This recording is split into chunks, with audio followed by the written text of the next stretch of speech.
أعوذ بالله من الشيطان الرجيم بسم الله الرحمن الرحيم اللهم عجل لوليك الفرج. हज़रत अमीरुल मोमिनीन अली इब्न अबी तालिब अलैहिस्सलातु वस्सलाम નહજુલ બલાગાની અંદર હિકમત નંબર 145માં ઇરશાદ ફરમાવે છે કે કેટલાક રોઝેદાર એવા હોય છે જેમને રોઝાના બદલામાં ભૂખ પ્યાસ સિવાય બીજું કંઈ મળતું નથી, અને કેટલાક ઇબાદત ગુજાર એવા હોય છે જેમને ઇબાદતના બદલામાં તકલીફ સિવાય બીજું કંઈ પ્રાપ્ત થતું નથી. હોશિયાર ઇન્સાનનું ખાવું, પીવું અને સૂવું પણ વખાણને લાયક હોય છે. ઇબાદતના બે પ્રકાર હોય છે. એક ફક્ત શરીરથી ઇબાદત થાય છે અને બીજું દિલ અને મનથી ઇબાદત કરવામાં આવે છે. અહીંયા ઇમામ અલી અલૈહિસ્સલામ એ વસ્તુ ઉપર ધ્યાન ખેંચે છે કે જે ઇબાદત, નમાઝ, રોઝા વગેરે જો મારિફત વગર ફક્ત શરીરથી હોય છે તો તે તકલીફનું કારણ બને છે. પરંતુ હોશિયાર લોકો એ હોય છે જેનું ખાવું, પીવું અને સૂવું પણ ફાયદાકારક હોય છે.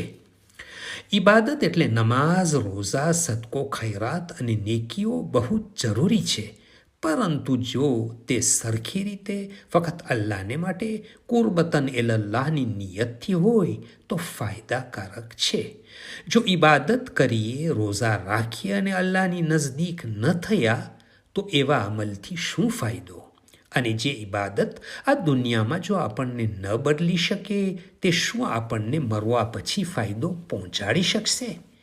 એવી ઇબાદત કરીએ જેનાથી ઈમાન, અખલાક બલંદ થઈ શકે, જેના લીધે ગુનાહોથી આપણે દૂર થઈ શકીએ અને નેકીઓનો શોખ દિલમાં પેદા થાય.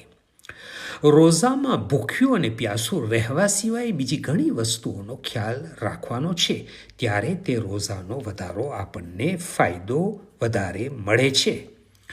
રોઝા 3 પ્રકારના હોય છે. પહેલું આમ રોઝા, જેમાં ફક્ત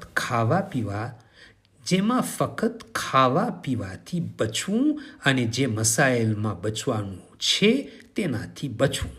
બીજું ખાસ લોકોના રોઝા, જેમાં ઉપરની બાબતો સાથે પોતાના કાન, જબાન, હાથ તથા ચામડીને પણ હરામથી બચાવવું. અને ત્રીજું ખાસ રોઝા, એટલે બુરાઈઓનો દિલમાં વિચાર પણ ન લાવવો, જે રોઝાનો કમાલ છે.